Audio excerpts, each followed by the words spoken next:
Yes, Kenya. Tamu sana, yes, tamu sana.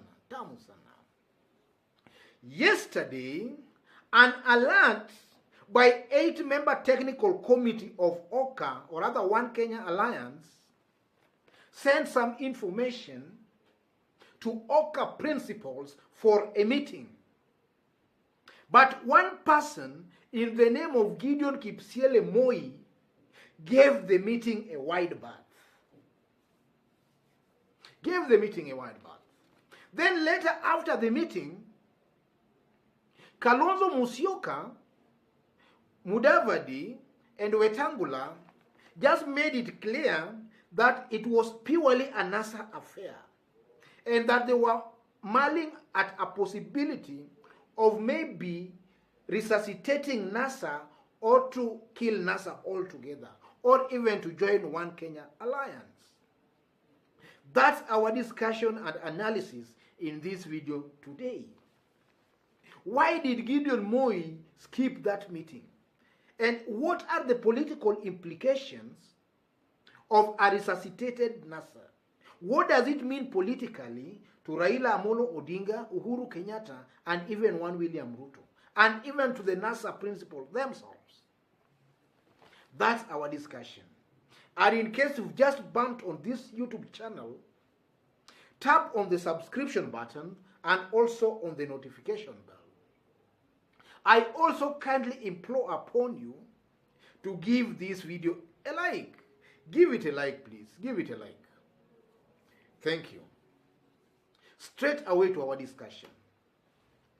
Yesterday, Kalonzo Musyoka, Mudavadi, and also Wetangula met at Sankara Hotel, Nairobi.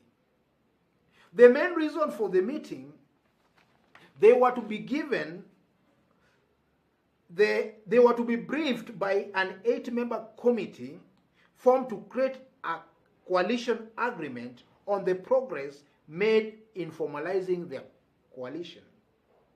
Sometimes back, folks, NASA principals, Kalonzo, Mudavadi, Gideon, and Wetangula, they formed an 8-member technical committee. This 8-member technical committee was charged with the responsibility of formalizing the coalition, the agreement of the coalition. And then this committee also was to come up with the model of finding one candidate for OKA. But nonetheless, in yesterday's meeting, they were just to be given a brief, or rather the progress made by that committee as far as formalizing the coalition agreement is concerned. But Gideon Moi skipped the meeting. And he also skipped the meeting last week. So what is happening behind the scenes? And to try and answer that, OKA was formed for one purpose. OKA was a deep state project formed to propel a Gideon Moi presidency. Without Gideon Moi in that outfit, OKA is dead as a dodo. There is no OKA. No OKA. Because as I talk right now, from very, very reliable sources, Gideon Moi and Raila Amolo Odinga are already in a power pact for 2022 elections. Raila is going for the presidency with Gideon Moi as his running mate. That's already a power pact from very, very reliable sources. So Gideon Moi sees no business in being part and parcel of this group, because he knows pretty well that this is a group that most likely might not add a lot of value to him. So that's why he's giving this group a wide berth. And then also, if you look at it keenly again, you know, Gideon Moi has been the fulcrum under which this group has been operating in terms of even finance and resources. So without Gideon Moi, don't expect that these people can stick together. Each one of them will have to go their separate ways anyway.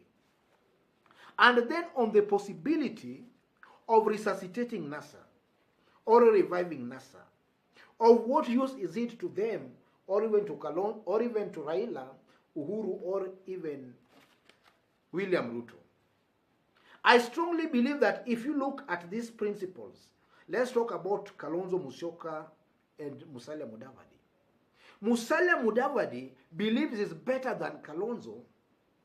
I don't want to talk about Wetangula because Wetangula seems to have surrendered to Mudavadi. Musalia Mudavadi believes it's far much better than Kalonzo Musyoka because he comes from a very populous community.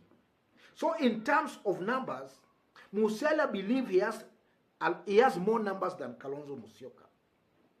So I'm not seeing a situation where Musalia Mudavadi can support Kalonzo Musyoka. On the other hand, Kalonzo believes is better than Musalia Mudavadi because he has a large chunk of Kamba voters behind his back compared to Musalia Mudavadi. So there is no way, from where I sit again, that Kalonzo Musyoka can support a Musalia Mudavadi. So whether they revive this NASA or not, it's of no use to them because none of them can support one another. So NASA is of no use to them. NASA is of no use to them as long as they cannot support one another. NASA is of no use to them. If they were first to agree among themselves to support one candidate, then NASA could be of use. But without that, is of no use at all.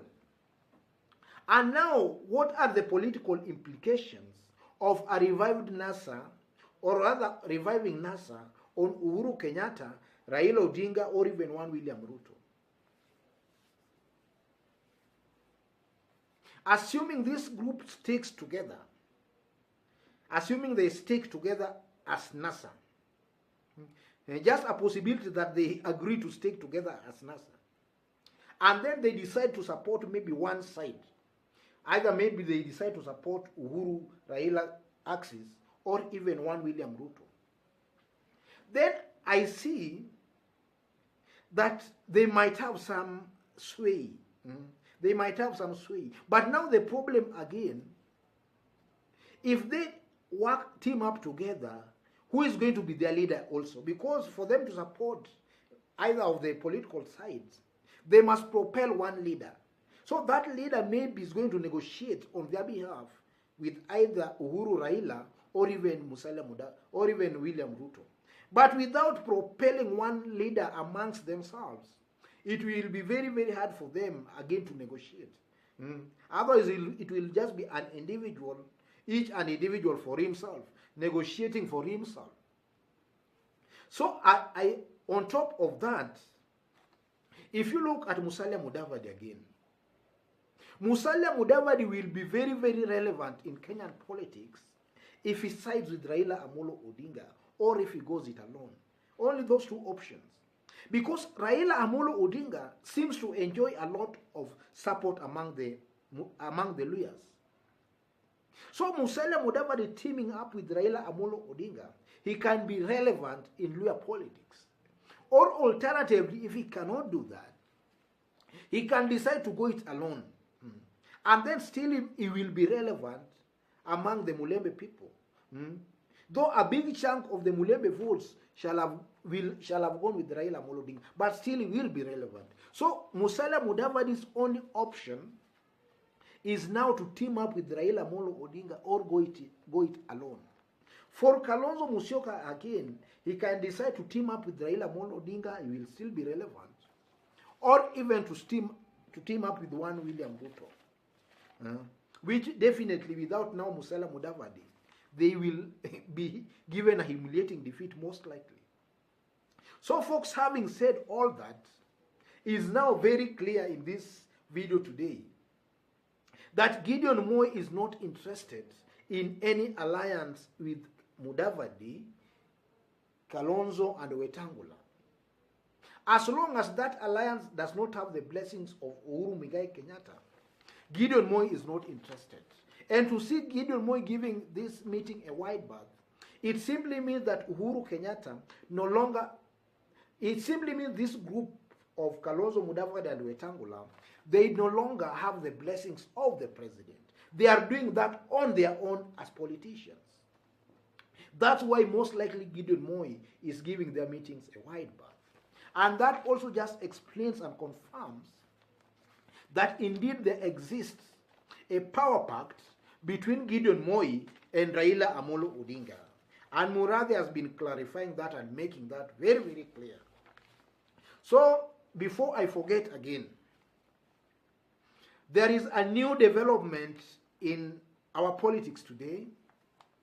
Wamuchomba, Kiambu women representative, just ditched Kieleweke movement today and joined the Hustler movement. William Ruto gladly received her at his current residence. So that's a video I'm currently working on. I'm going to give you exactly what is happening behind the scenes. You know, some people are really trying to misinterpret the whole thing. But I'm doing a detailed video on that. I'm going to give you exact facts of what might have precipitated that political move. Otherwise, God bless you. God bless Kenya. Let me remind you to subscribe. Let me also remind you to give this video a like. Give it a like, please. Thank you.